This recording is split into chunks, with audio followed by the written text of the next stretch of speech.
So since we want to talk about Michael Jackson in the documentary, which I assume you've seen, I did see. I didn't want to see it, but I made myself watch it. Yeah, it's a 4-hour slog, and it's pretty tough to watch. But very tough. Let's talk about your personal story that caused you to get involved with Children of the Night and other organizations that look after children who are abused. Abused children, yeah. That's something I do in my day-to-day work. So all of my clients who have kids or no kids under the age of 21, I deal with. That's something I do. I'll use the word charity, but it's something I don't charge for. So if you have a 14-year-old that runs away from home and is on drugs, I actually will help you deal with that and help the kid when the kid comes back off the street, and then give you references and resources, much like I learned from Children of the Night. And is there a connection between the psychic abilities and what you do with the children? That's a good question. You're the one that got it. Okay. Yeah. This is good. There usually is, because to be a street kid or to run away and to be on the streets, you have to have a very good perception, or you'll end up dead. You'll get in the wrong car with the wrong person who will kill you, or you'll let somebody give you drugs that it's a hot shot or what. You never know what you'll get involved in. So you have to be peripherally aware. So, and coming from child abuse, you dissociate anyway, so you're able to see outside of your body. Abused kids understand the concept of psychic, because when they're being abused, they are not in their bodies. They have to get out of their bodies. Like, they're not walking out, but intellectually and soul-wise, they are away from themselves. That's what being a psychic is. You're away from yourself. Does it make disassociate from the body? Yes. So were you a victim? Yes. I grew up in a home, and I never shut up about it, and no one listened to me, because that's the way it is. So I was the troublemaker who spoke too much, and everybody was trying to gag me with it, but I would tell anyone who listened. And then I finally just walked out the door literally when I turned 14. And who was the abuser? Well, I don't want to speak about him, but you can guess. Okay. It's him and the family. And you were speaking out about it from a young age? I did, and I ended up in social services. Including to mom? Oh, yeah. Yeah. Moms won't believe this, because it means that they're competing with their child. So my mom found me more as the problem, and because I was adopted, it was easy to say I was crazy, which they often did say, because I was also psychic. So there was other things I was getting that were psychic. So they're like, she's nuts, and she's saying this. So it was a problem. And then you act out. Your behavior is, you may do drugs or alcohol at a young age. You may have eating disorders. Were you adopted as an infant? I was 10 months old. So yeah. And at some point, you learned you were adopted?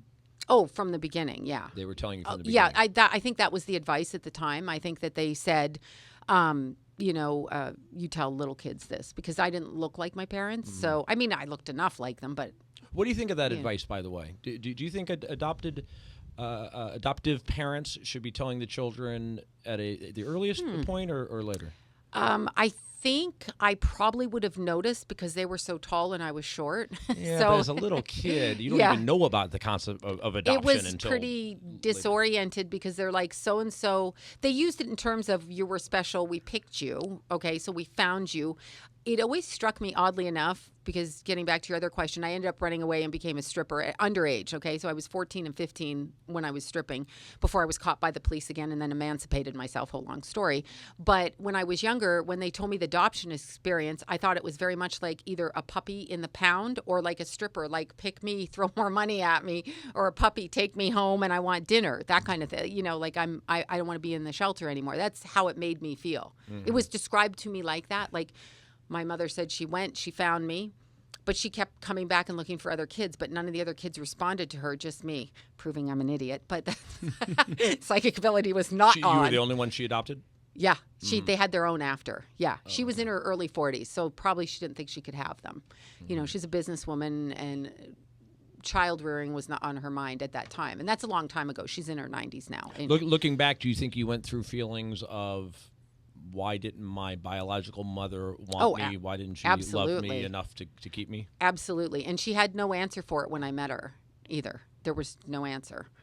So which was awesome. That plays like, wow, okay. With a child's psyche, though. In my mind, absolutely. Yeah, it did. And that's why, I have a personal theory, not being that close to it, that, you know what, maybe it's better not to tell them until, say, 13, 14, when they're old enough to really understand that, oh, wow, mother giving up, actually that was a very loving thing, because she could have not had me.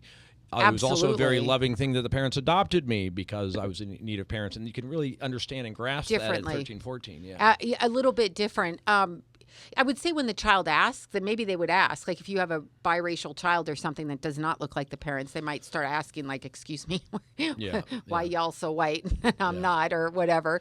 And with me, I noticed that it's interesting. It is a karmic thing. Like there is a karmic contract. So I came out of one woman to have my appearance the way I am. And truthfully, we looked identical. So that was good. Like when I saw her, I'm like, oh, thank God.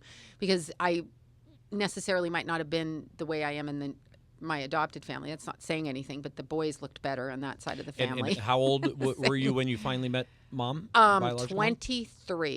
23. And she didn't have a good story for you as to... No, she didn't even know who the father was. And I mean, she could have been, she was a pot smoker, so there's that. I'm thinking it might have, she might have been a little bit hippie-ish.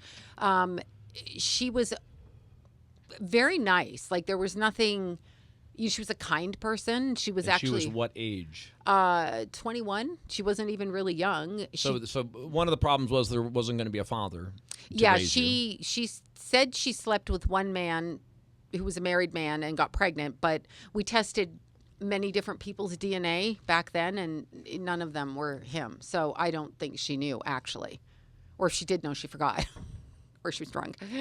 I'm trying to cover for her now. It's like, I don't know. Yeah, it was none of them. And what about, did the conversation get so detailed as to ask her about abortion and whether that was something she It was considered? illegal at the time. No, I didn't ask her if she considered it. For some reason, I just, knowing her, would think that would not be. I mean, maybe I was lucky. I think it was the next year after I was born that it became legal in Canada. So I was born in 1966. So I think it was just right after that. I had a similar story. I did a deep dive on transgender movement and spoke to a fraternity brother from college that then became my sister recently. Went from Dave to Sabrina, and she told a story about her adoption in Los Angeles, and also that abortion was illegal. It's hard to fathom these days. Well, because days that it was illegal in Los Angeles, but in Los Angeles, California, in the early '60s, abortion was illegal. Yeah, it was. Roe v. Wade came about in Canada. At least it happened in '67. So I was born in '66. So I think my mom couldn't get out. But my mother-in-law tells a story. Well, she's passed now, but she told a story about taking women for backstreet abortions back in the day. And she's older. Like she'd be really old right now. She'd be like 100, right? So she was taking them when she was a young girl, going with people who were doing this. So there were always backstreet abortions, which actually terrified her because she said, it was like literally on a kitchen table, and she wasn't joking, in somebody's either office or room or house or whatever. So I'm glad that there's a different choice, rather than not. I'm not pro or against whatever. It's whatever you want to do is your business. It's a tough issue, yeah. Yeah, but I mean, I'm so glad people aren't going to like wherever the heck she was going or described, because it never left her memory, which was really interesting. So how did you ultimately deal with your trauma? Did you get counseling for it? Oh, please, I'm the poster child. Yeah, I was in counseling really young, and truthfully, I ended up getting caught by the police at about 15 and a bit, because you're truant and you're a runaway and you're on the runaway list, even though you warn everybody you're going to run away. But the police caught me. I may have gotten into some kind of bar fight or something and been arrested for assault. Anyway, they got a hold of me. That's and then when did it ultimately come out that you had been abused? Oh, they knew. It was already there in my records, but the It was judge. in the records because... I had called social service on my parents. So I'd actually been proactive, but still nobody listened. And we'd had visitations, and everybody was, So did anything ever happen to the asshole? No. Wow. No, nothing ever happens. I mean, the Michael Jackson documentary, anything ever happen other than he died? That's, nothing ever happens. And actually the family, what happens is you get excommunicated. So you are cut out of the inheritance. My parents were wealthy, so you have no money. Your siblings end up with the money, or whoever plays nice ends up with the money. If you don't have siblings, I had siblings. So you kind of end up on your own. So, but that's the greatest gift, because I don't need anything from anybody unless I choose to be around you. I don't have to be with you for money. I don't have to like you. It was a good lesson. It was like, don't take choose who you want to be around. So that was my lesson. But to answer your question about therapy, I did a lot. And I met this really nice woman through the judge who was going to lock me up till I was 18 because, he was going to keep me in an institution. That's what they did back then. And in Canada, Children's Aid Society. This woman was in court. And oddly enough, she had like little short bleached pixie like I do right now. And I wonder if I copy her actually at this point. And she was very tanned, and they could smoke in courts back then, if you can believe that. She was smoking a cigarette, and I'm like, who the hell is this woman, right? And she stood up and she said, Your Honor, I'll take her. I'll try. And I was like, I'm not going with her. I don't know who she is. But it was the best thing that ever happened because I stayed with her for 9 months, and she embraced me like I just went to see her. She just passed. So she called me, her daughter called me and said, you need to come. You're one of the daughters. And it was the best thing. She took me into her house. She was a court-ordered group home person. She had 12 girls, different degrees of insanity in the house. And she's been in my life ever since then. So I left her at almost 16. And you would say she provided counseling to you over the abuse. Absolutely. And whatever she did, you thought was the right approach. Yeah, she told me this is not your fault. She had my records. It's so funny. We talked about it just in this past September. I went to see her. Did you have major, were you crying profusely? I mean, was it really a deep, profound therapy? No, I don't really cry. Really? I have too much makeup on. I'm kidding. I learned really young. But didn't she have to take you to a really deep, dark place? We did therapy. We did with counselors, and we did that. And the family was also invited back in, and that usually ended up in a war. So that ended up more angry than it did sad because your family. Oh yeah, they have to come into counseling. Like that's part of the court system. But the person being accused is coming into the. He wasn't the one causing the problems. He actually apologized to me before he passed. We only spoke a couple of times in 30 years, but when by the time he passed, but it was more my mom that caused the problem. She could hear none of it. And so she would cause these insane problems in the therapy. But he was admitting it? Well, he would say he had an alcohol problem. And at the end of his life, he said, I'm sorry for everything I did. And that was fine. I accepted it. I didn't really hold a grudge against him because he was actually nicer than my mother, which sounds really weird. She was insane. So but I understand it. It's a dynamic that goes on. So somebody's always put in the angry place and somebody's put in the nice place. You see, so it's a game. But to answer your question, I did what saved my life, if you must know. What saved my life, because I did drink, I did drugs, I did all kinds of things till I was 20. But I had been a runner as a child, and in truth, mountain running saved my life, cross-country running, because when I got to California at 20, I just started running the hills everywhere. And I do that every day, 2-3 hours a day. So you can't find me in the morning, I'm gone. But that saved my life. That actually changed my life. I don't drink, I don't do drugs, and I haven't, and not because I can't, I choose not to. So I can really see very clearly.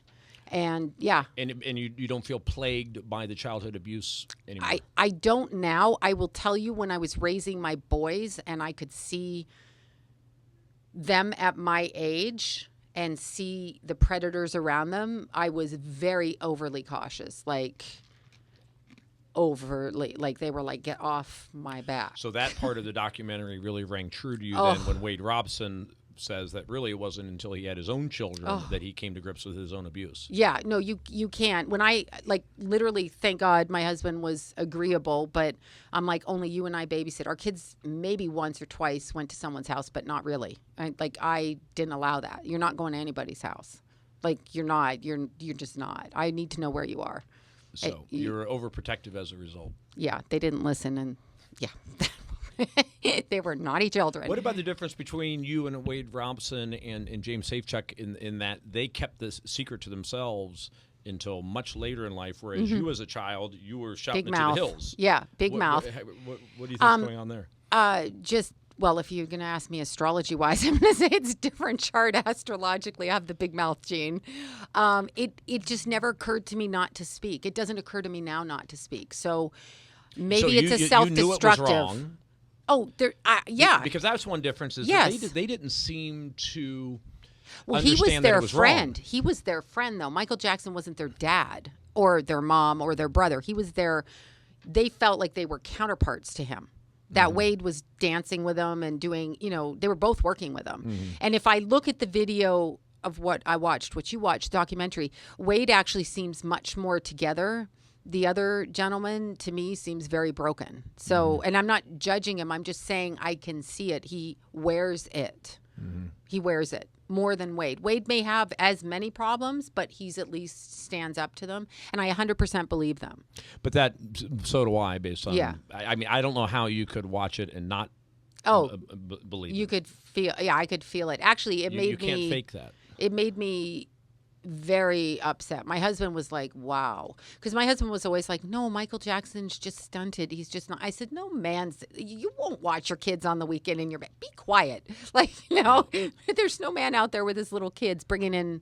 That's a red flag. But you're right. There's a qualitative difference between the two where he befriended them. He's a counterpart. Close. Yeah. Yes. And they felt like it. They don't understand it. That's like a young girl that dates, like she's 13 and the guy's like 40. And she thinks they're counterparts because he's giving her attention or whatever. And so she's thinking, I'm intelligent, I'm grown up, because that's how they think. That's what these little boys were thinking. Then they fell in love with him. That I found very interesting. They fell in love with him, like just really loved him and thought that he was loving. They didn't look at it as gay or straight. They looked at it as like, this guy loves me. Yeah. I found that interesting. I think it seemed to me, he seemed to think of them as his lover.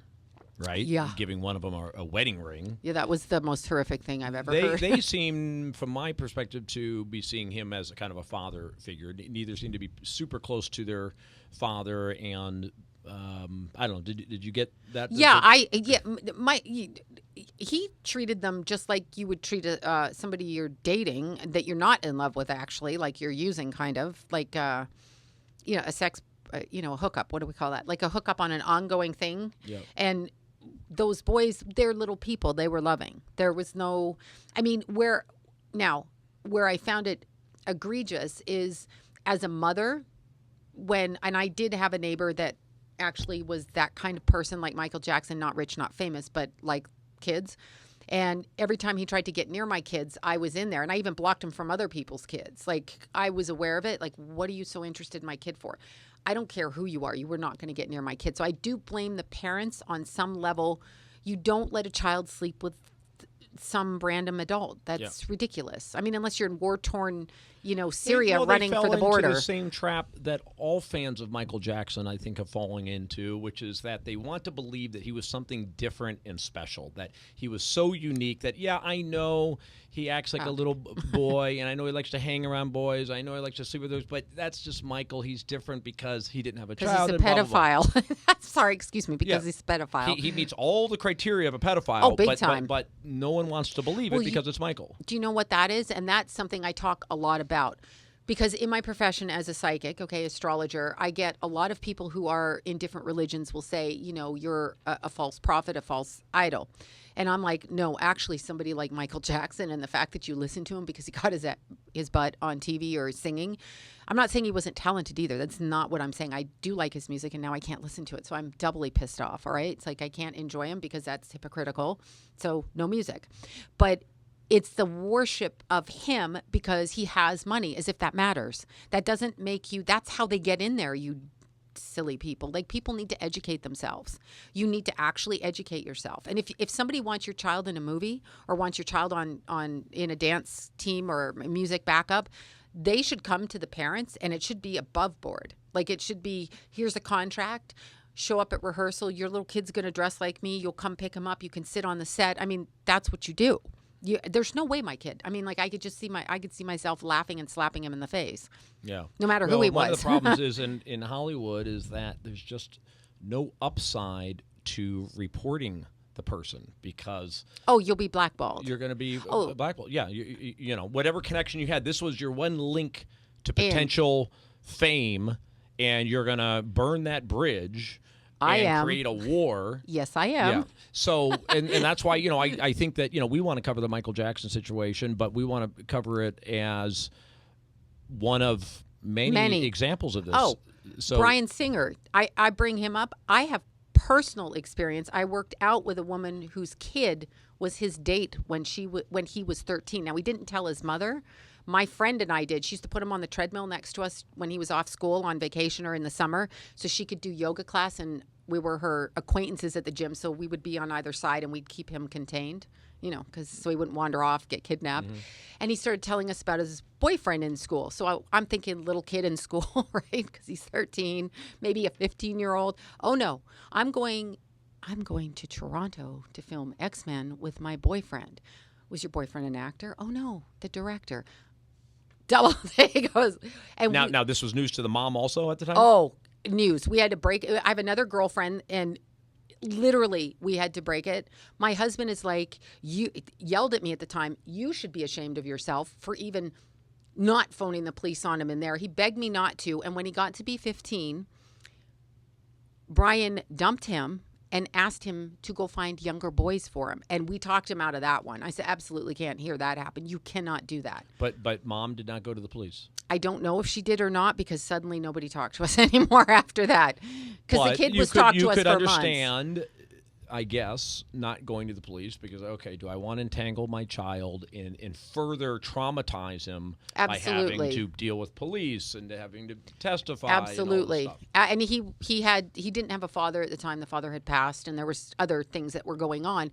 But that was my first-hand experience. And it's interesting because he mirrored the reaction to the Michael Jackson documentary when Bryan broke up with him. He was actually crying to us, and he was going across. There was Mervyn's across the street at that time. I remember, it doesn't exist anymore. And he was going to get 2 bathrobes because he'd spilt something on the bathrobes and he had to replace them. Bryan gave him money, and he just was sobbing. He's like, he doesn't love me anymore. And I'm like, oh my God, you thought he loved, like, I couldn't even, I just wanted to. And he had a father? He did, but no, the father passed away. Had passed away. Yeah, so just the mom, and the mom is also in the industry, and the mom is in the makeup part of the industry. The dad had been a director. Now, there's something with these directors going on out there. I'm just going to say that. Not all of them, but a lot of them. And because they have power. They have huge power. Yeah. They write, they produce, they direct. But yeah, I never forgot it. And then I happened to be, weirdly... So the gym closed down, another gym opened up there, and we all went our separate ways. And so 2013 or 14, when the Spanish boy brought up charges against Bryan Singer, I happened to be at the Four Seasons in Beverly Hills, walked right through. I remember it because Justin Bieber fans were throwing themselves on the ground. He was outside, and he's another one that's having a breakdown from that right now. And if you're interested, I'll tell you what I got on that one. But anyway, Bryan Singer there was a press conference another kid charging him, but this person was adult. And I actually was sitting there, and my phone was blowing up. Everybody was seeing it on TV, and they're like, oh my God, don't you know so-and-so? Like this. He's hundreds of people that he's abused and damaged. They will have traumatic issues. They will have drug problems. And unless they acknowledge what happened, they're going to have drug problems. They'll get married. They'll have kids. They'll either scream and yell at their kids or abuse their kids or destroy themselves. If not, turn around and abuse. They don't always turn around and abuse, though. It's higher in men than it is in women, but women will marry an abuser. So let's go to the childhood of abusers. So we look at Michael Jackson. Mm-hmm. It's everyone pretty much at this point believes that he was abused by his father. That would be Joe. Yeah. But we don't know what type of abuse. Do you have any thoughts on what type of abuse you think he probably suffered? Absolutely. There's several things that I pick up around his energy, and there's an interesting story with Michael Jackson in particular. I didn't understand it at the time, but my kids could actually prove this because I had probably 10 kids sleeping on my living room floor the year before Michael Jackson died, and I had gone out running that morning. They were all 14, 15. My son was having a sleepover, and I had gone out running, and when I walked in the door, I heard Michael Jackson's going to die, right? I did, just out of nowhere. No one said it. I heard it in my head.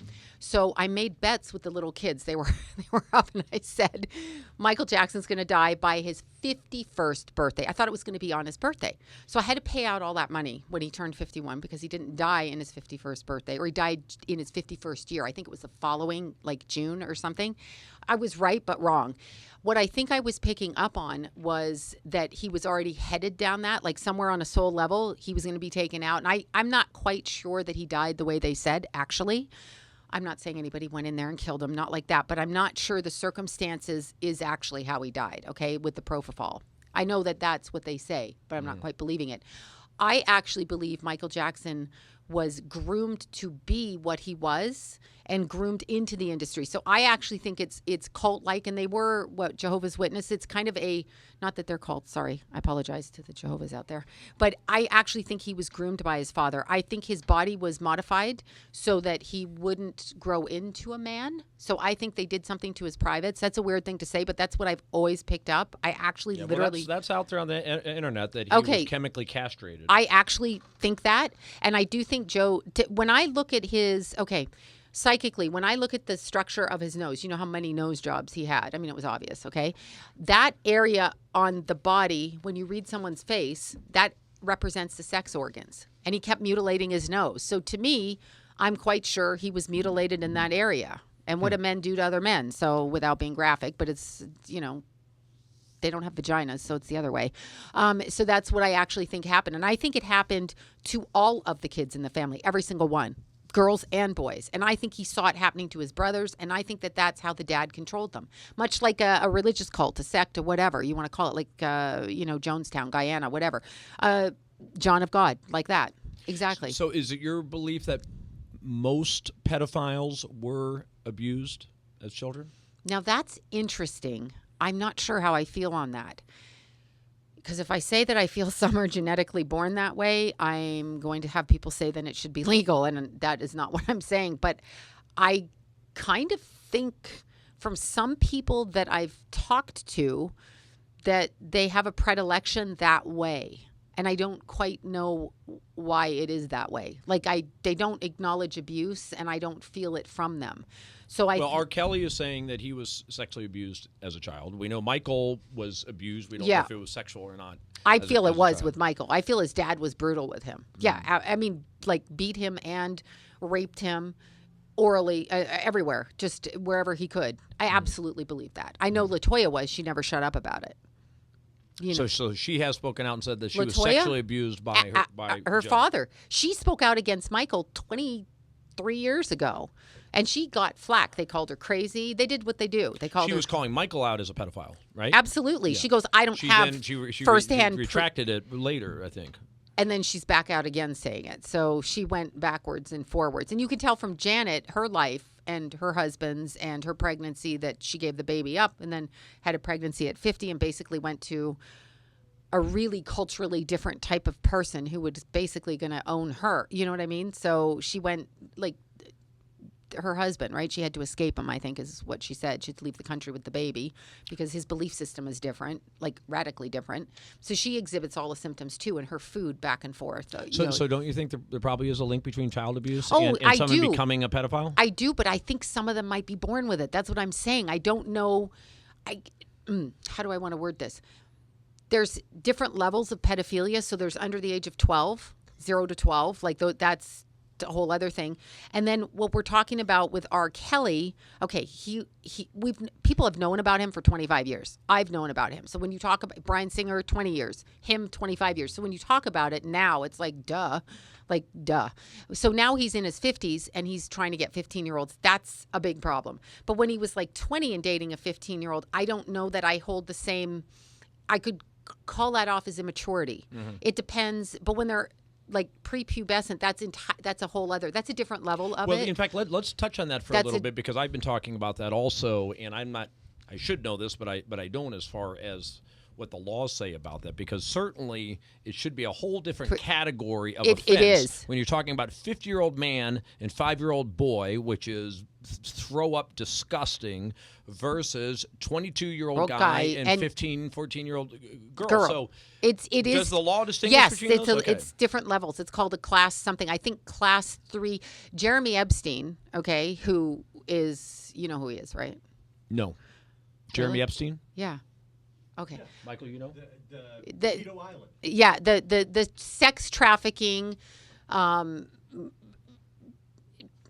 Woody Allen, Kevin Spacey, Bill Clinton, Hillary Clinton, Donald Trump once on the airline, Katie Couric. Okay, this is conspiracy stuff. That's what Michael knew and I didn't know. No, that's not. No, it's not. It's not even conspiracy. It's actually documented. They're getting ready on the 22nd of this month to unseal the court documents, because Jeremy Epstein, it's in court now. He doesn't want his clientele released, because when it's released, everybody we know who's rich is a pedophile, okay? That's actually what that is. But he flew these Prince Andrew, all these people over to his island for underage girls. Now, he's saying they were 14 and 15. However, they let him go on a class, I want to say class 1. I don't know which is the higher backwards, dating 14 and 15-year-olds. But there were people on the island that he trafficked kids that were 10 and under. That would be Kevin Spacey and Woody Allen. Now, by the way, what country is this? The Virgin Islands off of St. Thomas is where his island is owned. He owns his own island. It's his island. But is it part of the U.S.? Because it's U.S. Virgin Islands? Because that would impact what law we're talking about. Yeah, you know what? I don't know. It's off St. Thomas. I just found that out the other day. You know, I learned in this other thing, Abducted in Plain Sight. Did you see this on Netflix? No. So you need to watch. I need to watch. Abducted in Plain Okay. Sight. I watched it like 2 weeks before the Michael Jackson. Oh, God. And there's incredible parallels because it is about a pedophile who manages to work his way into the good graces of a family, which is what Michael would do. And he got the parents to believe that he's a great guy. And next thing you know, he's taking the young daughter out on a horseback riding trip for 3 days, and he disappears. Where he went was to Mexico. Why did he go to Mexico? Well, I didn't know this. Now, this was actually in the 70s, but 12, you can get married at the age of 12 in Mexico. Now, that was in the 70s. I don't know if that's changed. So what is this phenomenon with there's still so many people, despite such overwhelming evidence that Michael was a child molester, that They're stupid. They don't believe it. They're I've got to call them stupid at this point. Well, they think it's a conspiracy, and I'm not in. Speaking of, you going to chime in on this? Speaking of conspiracies, I'm not going to say it's not, because I do think in our society they do try to undermine the men of color that make money, okay? Like Bill Cosby, but they put them in positions where they can let their abuses come out so that they can then take the money back. I can't even explain it, but I can see where they're going with that, because black people... So, sorry, one of the conspiracies out there you're saying is that, well, this is people not being happy that a black man was so successful, right? And these people are coming forward to destroy him, and these are all lies. No. The record companies that own Michael Jackson, okay, when he's starting out and he's so indoctrinated, they get blackmail evidence against him. These boys, these kids, okay, because he has a predilection for children. So all you have to do is be a smart executive lawyer and get a hot tape on that, which you can do. Okay, you can do it easy. You can turn a housekeeper. You can turn a sibling. You can do. Right. So, do we think Michael was blackmailed at one? Oh, absolutely. I absolutely believe that. By who? I think the record company. Because didn't he have? We were talking before about he had a big rift with David Geffen. Oh, are you aware that was? Am I right, or are we right? Or maybe you could look it up that it was a feud between Geffen and Jackson. Oh, absolutely. Yeah. And here's how I'm going to word this with Michael Jackson. He was definitely a pedophile. Okay, it doesn't take Einstein to get that. And if you're going against that, there's something wrong with you, and you should be bitch slapped, seriously, because there's something really wrong with your intellect if you can't see the signs in front of you. And it's fine. You can like his music, understand his talent, but you have to say he's a defective person because he's hurting children. I don't care what his reasons are. I really don't care what his reasons are, quite frankly. A lot of us, there's people in the Holocaust that don't abuse people. So yeah. I don't care. Well, but just to stay on that for a second, they don't believe that he abused children. They think that he was with them, yes, because he loved children, because he missed his childhood, but they're making this up. They're lying. Stupid. I'm saying that. Come after me, people, because you're stupid. They need like lobotomies or something. I don't know what to say. It's like A equals B equals C. Finally, people now know that if you share needles, you're going to contract diseases like hepatitis C and AIDS, okay? They used to argue that. I don't know what to say about that. They used to say smoking didn't cause cancer. I'm just saying, right? Okay, so Michael Jackson, let's look at it this way. Let's say when Joe Jackson's pimping him out, because he was pimping his kids out, okay, to make them famous, and he was doing that. And that's a brilliant way to do it if he wasn't so abusive, okay? Like he had a good group of kids that were talented. I'm not disputing that. But let's say a record company guy at Sony sees Michael Jackson at 23 liking a 7-year-old, let's just say. And they're having ice cream, and he's not seeing anything sexual. But let's say he gives Michael some pills or some drink. I don't know what he did. Let's say Michael goes in his house and someone's planted a camera. Now they have evidence. Now they have evidence against him, and they're like, you're going to do this. Now look at Michael in the last year of his life. Definitely a pedophile, folks. No doubt about it. He was going to do 52 concerts in a week or a year. I mean, per week. One concert per week for 52 years. He was insured, okay, by Lloyd's of London for over $1.5 billion. So this man is insured. This man owns the Beatles records. This man, dossier. This man owns all of this. He can no way get out on stage because he's not physically strong enough at the time, and they know it. So why did they insure him? Who's the beneficiary of that? Somebody at the record company. Katherine Jackson's not getting her money now.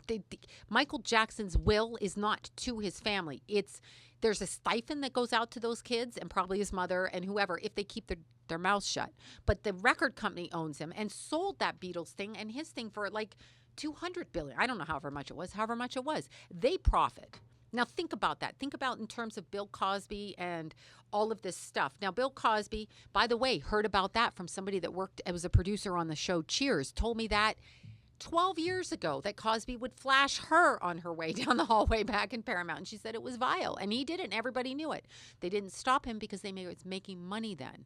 So then they have to come in, and then they have to take him down. He's probably too old. Michael Jackson was too sick. That's what I'm thinking. R. Kelly is useless to them now. And R. Kelly was their pimp, by the way. They're not fooling me. I don't know who in the movie industry or he was pimping to, but he was definitely training. That's sex trafficking and training. He's training them to be subservience. There's a whole sex industry on that, but for the adults, it's fine. These are baby girls. It's not okay. So who else is out there that we need to be concerned about? Let me see. Who don't I like? I've got to think. Oh, my God. You should know. Think. Tap into my brain. I'm just losing. Oh, good God. Now he's got me going. Okay. He's been let go, but they didn't bring charges. I'm at my family Christmas party at my cousin's, right? And I'm talking to another cousin. So all the kids are playing and it's fun. And I think I was at actually Larry's birthday. One of Larry's friends, you guys don't know Larry. He's super cool. Anyway, it was his 60th birthday. One of his friends married this girl. And we're talking to another cousin about Dan Schneider. Her daughter was attacked by him. Dan Schneider is who? Nickelodeon, Zach and Cody. So sorry, he's an executive at Nickelodeon. He's an executive creator, top moneymaker for the past 20 years, former child star, who is allegedly Jamie Lynn Spears' baby daddy, okay? She got knocked up by him. He allegedly has a toe fetish. The woman I was talking to has a what fetish? Toe fetish. Toe fetish. Toe. Yeah, he likes to masturbate while looking at tweens' toes. You figure that out for yourself. I can't go there. He's very much in common. Person you just reminded me. Thank you. Eddie Murphy. Same fetish. Same thing. I know Eddie Murphy back from was pregnant with Jason 25 years ago. He was on our list at Children of the Night for underage transgender boys back then. We had a list of celebrities. Well, he was busted with a transgender prostitute, after right? that he was driving home. But he went after, in particular, there was a boy in our care named Lionel, changed his name to Monica. I don't know where he is now. I'm not giving last names. Neither name was accurate. It was all pseudonym names. Who was going through the sex change on hormones, was 14 and 15, and Eddie Murphy, along with the head of the Beverly Hills Police Department back then. I'd have to look up that guy's name. I don't know which head. Who would bust him for prostitution and then rape him. And Eddie Murphy would pay him good money because it was my job to check them in the middle of the night. And I'd be like, how do you have $1,000 of cash? Like, what were you doing? Because we swore off that. Would you? So, yeah. So when you're working at Children of the Night, which is all about reaching out to children. It's under the age of 18, child prostitutes, both female, male, and transgender. And when they would call in to your... We go get them, liaison, yeah. And was part of it that you wanted to find out who they were with because you do, in fact, want to bust the... Oh, yeah. Lois had a whole list, and she would go... Dr. Lois Lee, she's opened up 13 sex trafficking organizations around the world in the past 2 years, recently. And she's a pioneer, a total pioneer.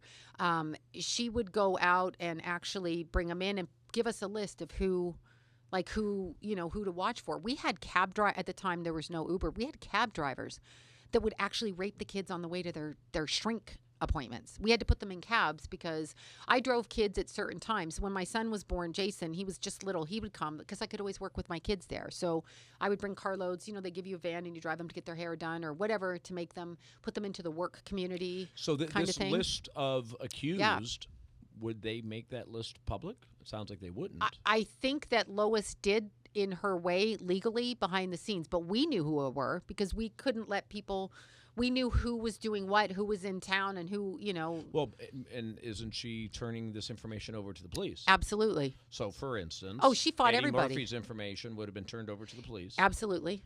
And then next, you're saying buried because he had some. I'm assuming he had money or a connection, or actually, interestingly enough, when I was there during my second pregnancy, Roseanne Barr and 2 of her kids were in the shelter. She donated her income and worked in the shelter, and she had 2 daughters in that shelter at the time. So the Roseanne Barr. She had biological children who were out working the streets? I don't know what they were doing, being trafficked, working the streets. Lois would take in, do you remember Hugh Grant and Divine Brown? Divine Brown was in Lois's care at the time when I was somewhere in my pregnancy with my youngest son, who'll be 23 or 4. I didn't know she was underage. She wasn't, but she needed to get away from people threatening her life. And so Lois would bring people in as well. But in the shelter was the underage. I don't know where Divine was being kept, but she was with Lois. So they could have been in a different thing. And then there's another shelter which deals with it, which is called Freehab. And if you don't know this, you should absolutely interview this girl, Lori Burns, the Teen Project. She just bought the old Boys Town houses up in Orange County. It's called Vera's something now. Oh God, now I'm going to get in trouble. Vera's whatever. And it's 5 houses where she takes girls over the age of 18. So she can bring them in, because there's nowhere for us to go once we've been in the foster care system or a runaway over the age of 18. We're just discarded on the streets. Lori's a former prostitute, a very good friend, a little blonde runner, super smart girl. She owns Freehab, a 100-bed shelter in the Valley. She opened it with her board of directors for drug addicts, women under the age of 30, drug addicts, prostitutions, whatever. So she's out there too. She's doing, it's the Teen Project, I'll text you her number, Lori Burns, Teen Project, and Freehab. She opened it with Russell Brand initially, and then he disappeared, and perhaps he's having fun somewhere. Anyway, we're not sure where he is. We don't know. Anyway, but he had a podcast for a while. Yeah, we're not sure, but he disappeared. However, during the opening phase, he was there to lend his name and everything, which was good. And Lori has a lot of experience. So if you're an older girl like Divine Brown, you would probably seek somebody out like Lori.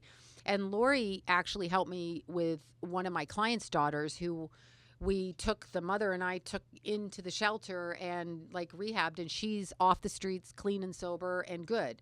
That's kind of how I do my work, through the people I know that are stronger, and they come to you, believe it or not, very addicted, high, and trafficked. I have a big clientele of different levels of prostitution girls, whether they be high-end call girls or actually streetwalkers. And does she get them good therapy? Absolutely. There's therapists that work. There's therapists that work on staff. There's meetings. They have to be sober. They have to go through. Do they do 12-step program? Yeah, they all do. They do. We don't like 12-step program. Some of them do. I don't do it, but my issue with it's partially correct. So I'll say that they have good points, and if it gets you sober in the beginning, then good. Yeah. I just don't believe that our energy remains. I'm not the child I was. That's not who I am. We've done a big deep dive on 12-step, and the problem is the success rate is very low, and I think that it's sucking people into 12-step programs that could be doing real therapy, which is seeing a doctor, an addictionologist, who perhaps is providing you with some medication because you might need antidepressants and so on, is also doing intense individual one-on-one therapy regarding your childhood trauma. Yep. And none of that happens in a 12-step program. No. You just talk about it. And that brings me, you know who I do podcasts with, whose husband's fantastic, Dr. Drew, speaking of. Yeah, I like him. He and I agree on addiction. So but he seems to still be okay with 12-step programs. He is if it stops you. If it's what you're doing. But that's the problem. The success rate is so low, though. That's what he's saying. But Dr. Drew does good work, too, because, he just does. But I actually am a fan of his. I'm a huge fan of Dr. Drew from way back to Loveline days. Why don't you have him on here? We need to talk about 12-step because... Do you want me to text him for you? That would be awesome. I will. Please. I shall. Bringing it back to Michael. Yeah, I'm wrapping it up. Michael Jackson's bring it back a pedophile. to Michael and the parents, it does seem, how the hell... I mean, when I watched the documentary, it made sense to me. I could see why they got sucked into the fame and the celebrity, et cetera. But still, how was Michael not putting out some type of child molester energy? That guy didn't marry Lisa. Lisa Marie Presley's full of shit. I listened to her again.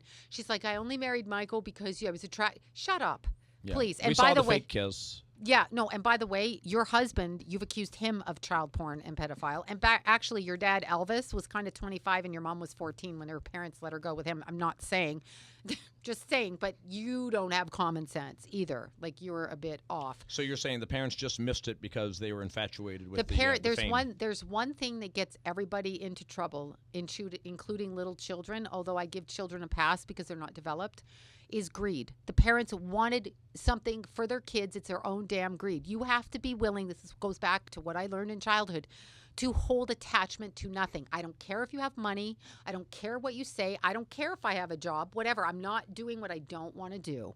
And you have the right to do that. Now, little kids need to have parents who back that up because they don't have the wherewithal to do that. But you cannot attach emotionally to anything. You must be prepared to lose anything.